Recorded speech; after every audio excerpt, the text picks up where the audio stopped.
भक्तजनों, माताओं, बहनों, सादर जय श्री कृष्णा। हमारे YouTube चैनल पर आप सबका बहुत बहुत स्वागत है। मैं श्रावणी चौबे, आप सभी भक्तजन मेरा प्रणाम स्वीकार करें। आज हम आपको जीवित पुत्री का व्रत जितिया व्रत कथा सुनाने जा रहे हैं। इस व्रत को सभी माताएं बहनें निर्जल करती हैं, रखती हैं तथा निर्जल इस व्रत को उठाना चाहिए तथा माताएं बहनें अपने जीवन के अंतिम क्षणों तक अपने पुत्री की लंबी आयु के लिए, उत्तम भविष्य के लिए यह व्रत करती हैं।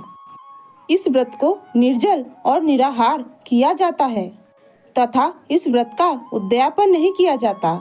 ओरी बनाने के लिए मिट्टी तथा उसमें कुश का इस्तेमाल किया जाता है और जिन भक्तजनों के घर में ओरी टिकाई की प्रथा है, उन माता बहनों को नए वस्त्र पहनकर तथा शुद्ध गाय का घी और पीले सिंदूर से ओरी टिकाई करनी चाहिए।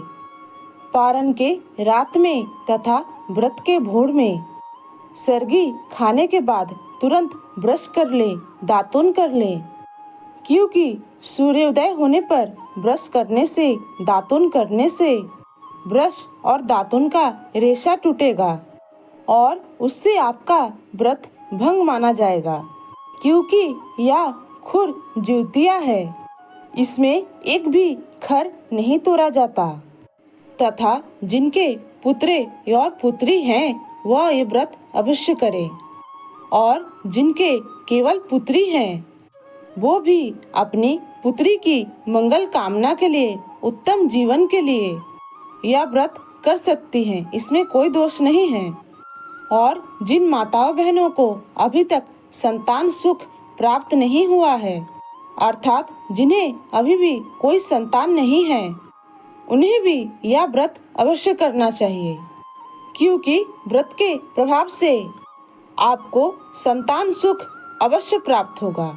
जितिया व्रत की संदर्भ में अधिक जानकारी प्राप्त करने के लिए आप हमारे पिछले दोनों वीडियो को देख सकते हैं।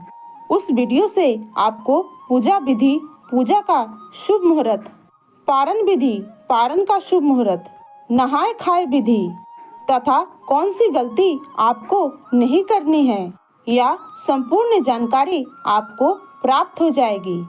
अतः भक्तजनों, माताओं, बहनों, आप सभी से करवर्ध निवेदन है, उस वीडियो को भी एक बार समय निकालकर अवश्य देखिएगा। व्रत के दिन सभी व्रतधारी महिलाएं, भक्तजन पवित्र तीर्थ जल में, पवित्र नदी में स्नान करती हैं और जिन माताओं बहनों के घर में ओरी टिकाई की प्रथा है, उन्हें पवित्र नदी में स्नान अवश्य करना चाहिए। यह व्रत 25 सितंबर की भोर 3 बजे से शुरू हो जाएगा। अतः भक्तजनों, माताओं, बहनों, आप इससे पहले ही पितृतिन लोगों को सरगी देकर तथा चीलो, सियारो, विश्वासो, ज्योतवाहन और अगस्त्य मुनि सभी को सरगी देकर फिर अपने बच्चों के साथ आपको भी सरगी खाना चाहिए। सरगी का भोजन आप अपने परंपरा के अनुसार बना सकते हैं। इस दिन नदी स्नान के बाद भगवान ज्योतवाहन का पूजा पाठ किया जाता है तथा यह पूजा को घर के मंदिर में नहीं किया जाता। इस पूजा को अपने घर के आंगन में, तुलसी जी के पास में तथा खुले मैदान में किया जाता है। वैसे तो कुशा की ज्योतवाहन बनाई जाती है और अगर कुशा भी ना मिले तो आप ज्योत भगवान की फोटो या चित्र रखकर पूजा अर्चना कर सकते हैं।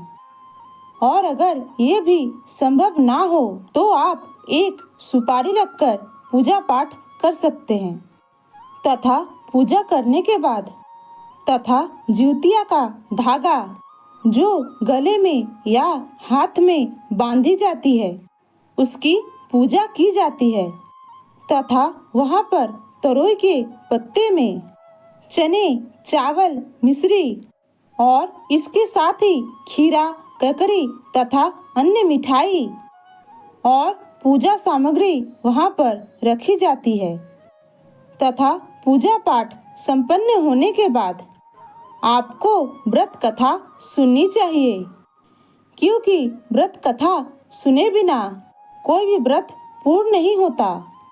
इस कथा को अंत तक ध्यान से सुनिएगा, क्योंकि कथा सुनने मात्र से आपको व्रत का पूरा फल प्राप्त हो जाएगा। बोलिए जीवित वाहन भगवान की जय। बोलिए विष्णु भगवान की जय, लक्ष्मी माता की जय, शंकर भगवान की जय, पार्वती माता की जय, गणाधिपति गणेश भगवान की जय, अपने माता पिता की जय। चलिए कथा शुरू करते हैं। सबसे पहले जीवित पुत्री का व्रत महर्षि कश्यप की पत्नी नाग माता कद्रू ने अपने सहस्त्रों नाग पुत्रों के प्राण बचाने के लिए किया था। एक समय की बात है जब देवी विंता और गरुड़ देवी कद्रू के दास थे। ऋषि दुर्वासा और बालखिल्ली ऋषियों के वरदान के कारण विंता पुत्र गरुड़ अत्यंत शक्तिशाली थे। उनमें सहस्त्र इंद्र की शक्ति थी। वह कुछ ही क्षणों में पूरे नाग सेना को पराजित कर सकते थे। इस अथाह शक्ति को देखकर नाग माता कद्रू गरुड़ के प्रति द्वेष की भावना रखती थी। एक दिन देवी कद्रू ने जलन के कारण एक प्रपंच रचा और गरुड़ को सूर्य लोक से सूर्य पुष्प लाने का आदेश दिया और कहा, मुझे और तुम्हारी माता को शांति यज्ञ करना है और छल युक्त प्रेम का दिखावा किया। देवी कद्रू ने सोचा, अगर गरुड़ सूर्य लोक जाएगा तो सूर्य देव की तेज किरणों से ही उसके पंख जल जाएंगे और एक पक्षी की शक्ति तो उसके पंख में ही होती है। देवी कद्रू ने कहा कि तुम अपने माता की दासत्व का सत्य जानने के लिए वैकुंठ तक चले गए थे और अपने भी माता के लिए सूर्यलोक तक नहीं जा सकते। देवी कद्रू की ऐसा प्रेम देखकर गरुड़ देव ने कहा, उचित है बड़ी माँ। उस समय देवी विंता को देवी कद्रू ने हवन की लकड़ी लाने के लिए वन में भेज दिया था, जिससे माता विंता यह सब घटना से अनभिज्ञ रहे और गरुड़ देव को रोक न सके। देवी कद्रू ने आदेश देकर वहां से चली गई, किंतु उनके सहस्त्र पुत्र गरुड़ के साथ जाने के लिए और ब्रह्मांड देखने के लिए अपना इच्छा व्यक्त करने लगे। गरुड़ देव ने उनसे कहा कि आप अपनी माता की आज्ञा ले ले। तब नागों ने देवी कद्रू की तरह आवाज निकालकर महल के अंदर से गरुड़ को आदेश दिया तथा उन्हें भ्रमित करके और एक दास को सभी आज्ञा का पालन करने को कहा। तब गरुड़ के शरीर पर लिपटकर सभी नाग ब्रह्मांड के यात्रा पर निकल गए। देवी कद्रू के आवाज नकल करने वाले नाग सत्तू और धूमल थे। जब इस बात का पता देवी कद्रू को चला तो वह विलाप करने लगी। तब तक्षक और कालिया ने माता कद्रू को शांत किया और शेष और बाशु की तपस्या कर रहे थे। तब देवी कद्रू विनय पूर्वक माता विंता से आग्रह किया और गरुड़ को वापस बुलाने को कहा।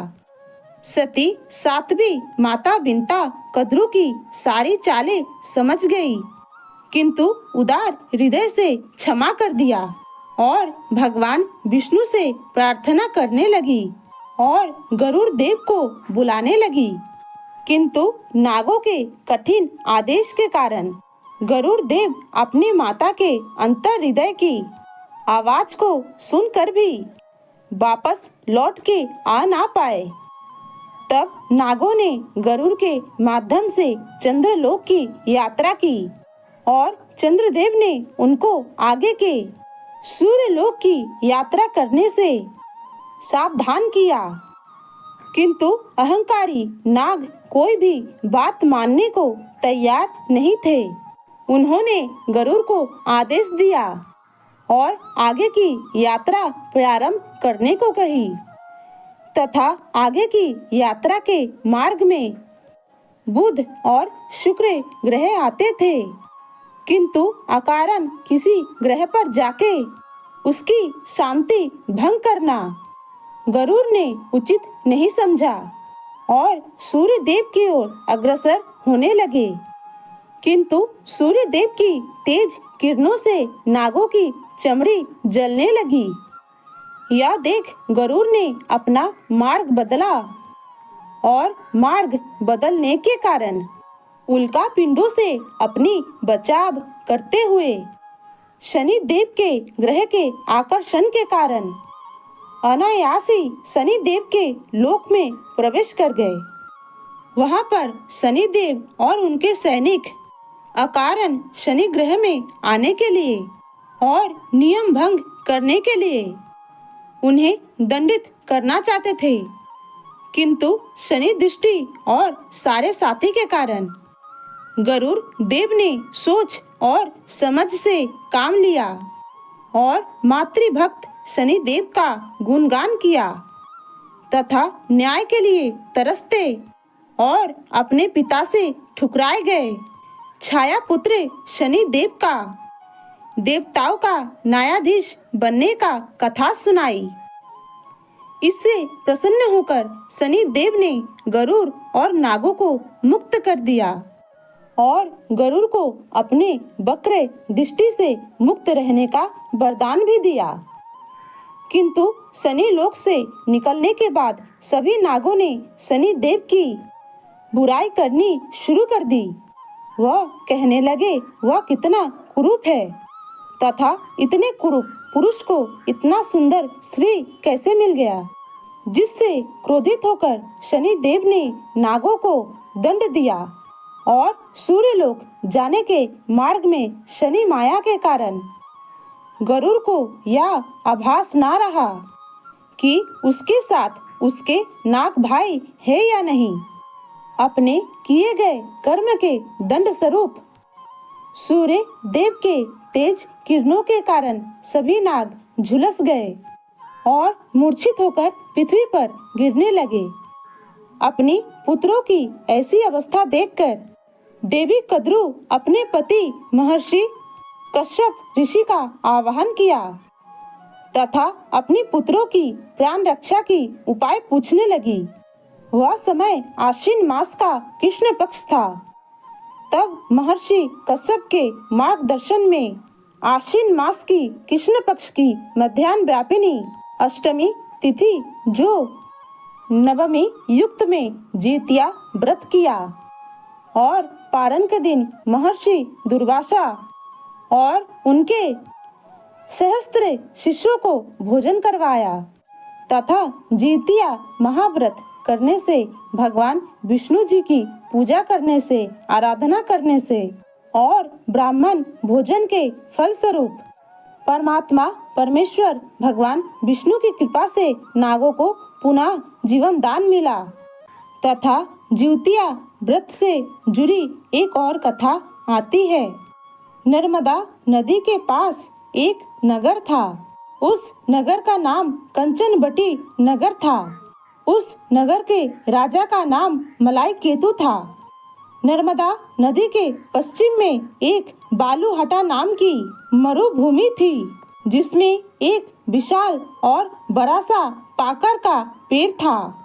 उस पेड़ के ऊपर एक चील निवास करती थी तथा उस पेड़ के नीचे सियारिन निवास करती थी। दोनों पक्की सहेलियां थी। दोनों ने कुछ महिलाओं को वहां पर देखा कि वो लोग जीतिया की व्रत कर रही हैं, जीवित पुत्रिका का व्रत कर रही हैं। उन महिलाओं को देख करके उन दोनों ने मन ही मन संकल्प कर लिया और दोनों ने भगवान जीतवाहन की पूजा तथा उनका व्रत करने का प्रण किया। जिस दिन वह व्रत रखना चाहती थी उस दिन शहर की एक बड़े व्यापारी की मृत्यु हो गई। उसका दाह संस्कार उसी मरुस्थल पर किया गया। सियारिन को अब बहुत भूख लगने लगी। मुर्दा देख करके वह अपने आप को रोक न सकी और उसका व्रत भंग हो गया। किंतु चील ने पूरी श्रद्धा, नियम और निष्ठा के साथ व्रत का पालन किया। फिर अगले दिन नवमी तिथि में व्रत का पारणा किया तथा यह व्रत के फल से अगले जन्म में दोनों चील और सियारिन को मनुष्य योनि प्राप्त हुई तथा उनका जन्म एक ब्राह्मण के घर में हुआ। उस ब्राह्मण का नाम भास्कर था तथा उन्होंने अपनी एक बेटी का नाम शीलवती रखा जो अगले जन्म में चील थी तथा अपनी बड़ी पुत्री शीलवती का विवाह बुद्धिसेन नामक एक व्यक्ति से हुआ तथा छोटी बेटी का नाम कपूरावती रखा गया और कपूरावती का विवाह कंचनवटी नगर के राजा मलाई केतु के साथ संपन्न हुआ। भगवान ज्यूतवाहन के आशीर्वाद से शीलवती को 7 पुत्र हुए, किंतु कपूरावती के सारे बच्चे जन्मे लेते ही मृत्यु को प्राप्त हो जाते थे। कुछ समय बाद शीलवती के सारे पुत्र बड़े हो गए। वह सभी राजा के दरबार में काम करने लगे। कपूरावती को उन 7 पुत्रों को देखकर मन में ईर्ष्या उत्पन्न हुई और उसके मन में विचार आने लगा कि मेरी तो कोई भी संतान जीवित नहीं बच रही है और मेरी बहन के इतने बड़े बड़े बच्चे हो गए हैं। कपूरावती ने राजा से कहकर सभी बच्चों के सिर कटवा दिए और 7 नए बर्तन मंगवाकर उसमें रख दिए और लाल कपड़े से ढक करके शीलवती उनके माता के पास उन 7 बच्चों के सिर को भिजवा दिया गया तथा धर को जंगल में फेंक दी। यह देख करके भगवान ज्यूतवाहन ने मिट्टी से 7 बच्चों के सिर बनाए तथा धर से सिर को जोड़ दिया और उनके ऊपर अमृत छिड़क दिया जिससे उनमें पुनः जान आ गई और 7 के 7 युवक जिंदा हो गए और अपने घर को लौट आए और जो कटेसर रानी ने भेजे थे वह फल बन गए। और दूसरी ओर रानी कपूरावती बुद्धिसेन के घर से खबर पाने को व्याकुल थी, अर्थात यह समाचार पाने को विचलित हो रही थी कि उसे पता चले कि 7 के 7 पुत्र मर चुके हैं। दूसरी ओर कटे हुए सिर फल बन गए और रानी व्याकुल हो रही थी। जब बहुत देर हो गई और कोई समाचार नहीं आया तो उसने शीलवती के घर जाने का निर्णय कर लिया और वो स्वयं शीलवती के घर चली गई। वहां पर सभी को जिंदा देखकर वह आश्चर्य रह गई और मूर्छित हो गई और जब उसको होश आया तो सारी बातें अपनी बहन को बताई।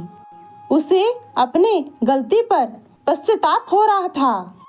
भगवान ज्यूतवाहन के कृपा से शीलवती को पूर्व जन्म की सारी बातें याद आ गई। उसने कपूरावती को लेकर के उस पाकर के पेड़ के पास पहुंच गई और उसने सारी बातें अपनी बहन को बताई तथा कपूरावती वहां बेहोश होकर गिर गई तथा उसकी मृत्यु हो गई। जब राजा को यह पता चला कि मेरी रानी का स्वर्गवास हो गया है तो वहीं पर उसका अंतिम संस्कार कर दिया गया तथा इसके बाद राजा ने ज्यूतवाहन की पूजा अर्चना की और उनसे क्षमा प्रार्थना की। राजा ने विधिवत अपनी रानी का अंतिम संस्कार उसी पाकर के पेड़ के नीचे करवाया। इस कथा को जो कोई भी सुनता है, सुनाता है, उसके जीवन के सारे कष्ट, दारिद्रता और शोक का नाश हो जाता है और उसकी संतान को लंबी आयु प्राप्त होती है। जितिया व्रत से जुड़ी एक और कथा आती है। महाभारत काल से जुड़ी हुई यह कथा है।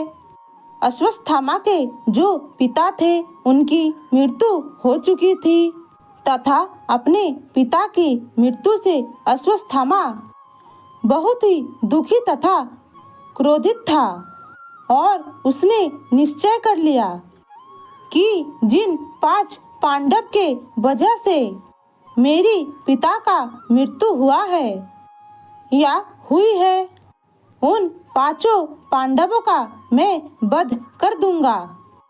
इस तरह वह बदला लेने की इच्छा से पांडवों की शिविर में पहुंच गया। वहां उसने 5 पांडवों के स्थान पर द्रौपदी के 5 सोए हुए पुत्रों को अपने तलवार से मस्तक काट डाला तथा वहां से वापस चला गया। जब अर्जुन को इस बात का पता लगा तो उसने क्रोधित होकर के अश्वत्थामा को पकड़ लाया और अश्वत्थामा को मृत्यु दंड देने का निश्चय कर लिया, क्योंकि वह ब्राह्मण था और ब्राह्मण का वध नहीं किया जाता। तुलसीदास ने रामचरित्र मानस में कहा है, पूज्य ही विप्र सकल गुणहीना, अर्थात ब्राह्मण कैसा भी हो उसका पूजन हमेशा करना चाहिए, उसका कभी भी वध नहीं करना चाहिए। भगवान श्री कृष्ण के निर्देश अनुसार अर्जुन ने अश्वत्थामा की माथे से मणि निकाल ली तथा उसको अपमानित करके बाल काट के वहां से भगा दिया गया। इसके बाद अश्वत्थामा ने इस अपमान का बदला लेने के लिए उत्तरा के गर्भ में स्थित बच्चे पर ब्रह्मास्त्र चला दिया। ब्रह्मास्त्र को आते देख उत्तरा बहुत भयभीत हो गई, परेशान हो गई और उसने आंख बंद करके भगवान श्री कृष्ण द्वारकाधीश से प्रार्थना करने लगी, हे प्रभु मुझे बचाए, मेरी संतान की रक्षा कीजिए, मेरे ओर ब्रह्मास्त्र आ रहा है और यह मेरे गर्भ में प्रवेश करना चाहता है तथा मुझे मेरे गर्भ में बहुत कष्ट हो रहा है। तत्काल भगवान श्री कृष्ण ने उत्तरा के गर्भ में जाकर के सूक्ष्म रूप में उस बच्चे की रक्षा की और उत्तरा को निर्देश दिया कि तुम जीवित पुत्रिका का व्रत करो, इसके करने से तुम्हारी बच्चे की रक्षा तथा सुरक्षा होगी। उत्तरा ने भगवान श्री कृष्ण का आदेश का पालन किया और जितिया व्रत का संकल्प धारण किया तथा विधि विधान से इस व्रत को किया तथा इस व्रत के प्रभाव से उत्तरा की गर्भ की रक्षा हुई तथा उसको परीक्षित रूप में एक सुंदर बालक का प्राप्ति भी हुई। जो भी माताएं बहनें जितिया व्रत करती हैं उनको कभी भी अपने पुत्र का वियोग नहीं सहना पड़ता तथा उनकी पुत्र की रक्षा स्वयं भगवान विष्णु श्री कृष्ण करते हैं और भगवान जीवतवाहन के नाम से ही यह जितिया व्रत जीवित पुत्रिका व्रत का नाम पड़ा है। भगवान जीवतवाहन एक गंधर्व राजकुमार थे जो बेहद उदार और परोपकारी राजकुमार थे। उनके पिता ने सारे राजपाट को छोड़ दिया और जंगल में चले गए। इसके बाद जीवतवाहन को उन्होंने राजा बना दिया। वह राजकाज ठीक से चला रहे थे किंतु उनका मन उस पर नहीं लग पा रहा था। एक दिन वह राजपाट अपने भाइयों को सौंपकर पिता के पास वन में चले गए। वहाँ उनका विवाह एक मलाईवती नाम की एक कन्या से संपन्न हुआ। ज्यूतवाहन एक दिन वन में एक वृद्ध माता से मिले। उनका संबंध एक नाग वंश से था। वह काफी डरी और सहमी हुई थी और वह माता रो रही थी। ज्यूतवाहन की नजर उन पर पड़ी तो उनसे रहा नहीं गया और उनकी रोने का कारण पूछा। और ज्यूतवाहन ने पूछा, माता आप क्यों रो रही हो? उन्होंने बताया कि पक्षीराज गरुड़ को नागों ने वचन दिया है कि हर दिन एक नाग उनके पास आएगा और उनका आहार बनेगा और उसे वो खा जाएंगे। उस बुढ़िया माँ ने कहा कि आज उसकी बेटे की बारी है। उसका नाम शंखचूड़ है और वो आज जो है गरुड़ का निवाला बन जाएगा। यह कह करके वृद्धा जोर जोर से रोने लगी कि आज मेरी बच्चे की मृत्यु हो जाएगी। इस पर दयावान ज्यूतवाहन ने कहा कि आपके बेटे को कुछ नहीं होगा, आप चिंता मत करिए। वह आज पक्षीराज गरुड़ के पास नहीं जाएगा, इसके बदले वह स्वयं जाएंगे। ऐसा ज्यूतवाहन ने माता को वचन दिया और तय समय पर भगवान ज्यूतवाहन पक्षीराज गरुड़ के पास पहुंच गए। ज्यूतवाहन एक लाल कपड़े में लपटे हुए थे। गरुड़ देव ने उनको अपने पंजों में पकड़ लिया तथा आसमान में उड़ गए। इस बीच उन्होंने देखा कि ज्यूतवाहन रो रहे हैं और कराह रहे हैं। तब गरुड़ देव एक पहाड़ के शिखर पर रुक गए। तब उन्होंने ज्यूतवाहन को मुक्त कर दिया। तब उन्होंने गरुड़ देव को सारी घटना बताई और गरुड़ देव ज्यूतवाहन के दया और साहस के भावना से बहुत प्रसन्न हुए। उन्होंने ज्यूतवाहन को जीवन दान दे दिया। साथ ही ज्यूतवाहन को उन्होंने वचन दिया कि आज से वह किसी नाग को अपना ग्रास नहीं बनाएंगे। इस प्रकार से ज्यूतवाहन के कारण नाग वंश की रक्षा हुई थी। उसी दिन से ज्यूतवाहन को ज्यूतिया पर्व में देवताओं के समान पूजा जाने लगा तथा उनके नाम पर ही ज्यूतिया जीवित पुत्री का व्रत का नाम पड़ा। और एक कथा आती है ज्यूतिया व्रत के संदर्भ में। एक समय की बात है, एक वृद्धा माता की 7 पुत्र थे तथा वह हर वर्ष ज्यूतिया के व्रत करती थी। किंतु ज्यूतिया व्रत के पारण के दिन वह बासी खाना खाती थी। बासी खाना खाने के कारण वृद्ध माता के जीवित पुत्री का व्रत भंग हो जाता था और उनको यह व्रत का फल भी प्राप्त नहीं होता था।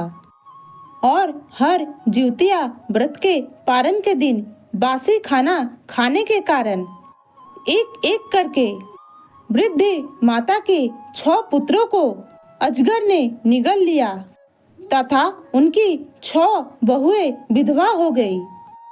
इस अवस्था को देख करके छोटी बहू बहुत दुखी रहने लगी तथा सोचने लगी, जब अगली बार ज्यूतिया का व्रत आएगा तो मेरे पति को अजगर निगल जाएगा।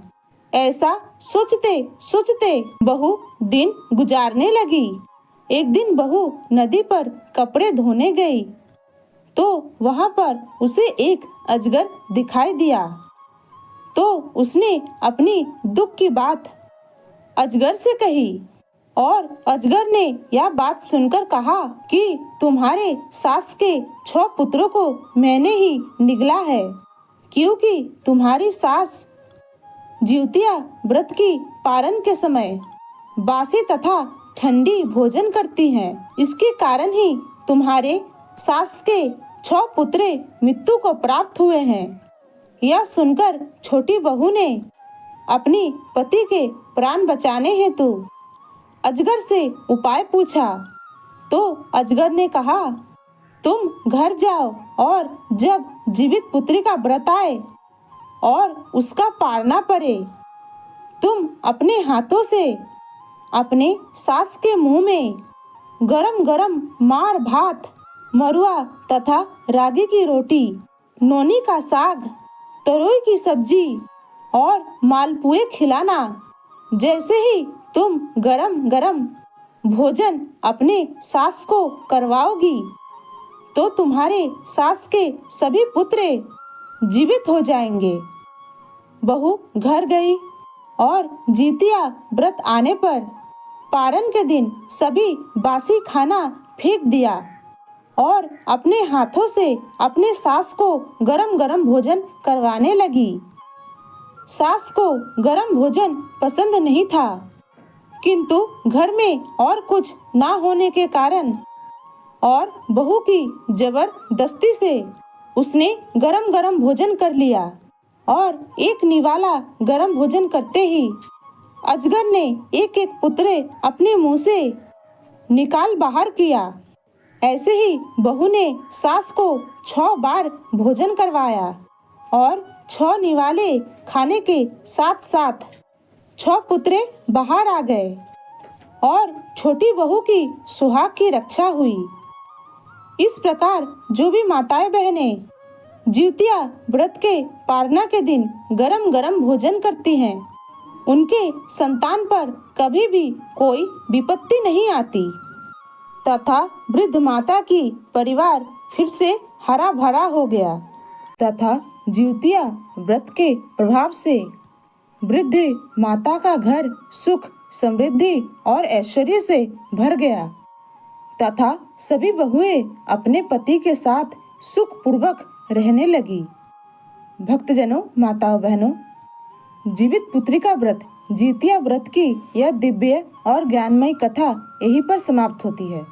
इस कथा को आपने अंत तक सुना, इसलिए बहुत बहुत धन्यवाद। अगर हमारी वीडियो आपको अच्छी लगती हो तो एक लाइक अवश्य करें और हमारे चैनल को सब्सक्राइब भी करें और कमेंट में जय जीतवाहन महाराज लिखना ना भूलें। इस बहन बेटी भाभी का साथ दीजिए, आगे बढ़ने का एक मौका अवश्य दीजिए। मिलते हैं कोई नए वीडियो में, तब तक के लिए सादर जय श्री कृष्णा, सादर धन्यवाद। जय राम जी की। हर हर महादेव।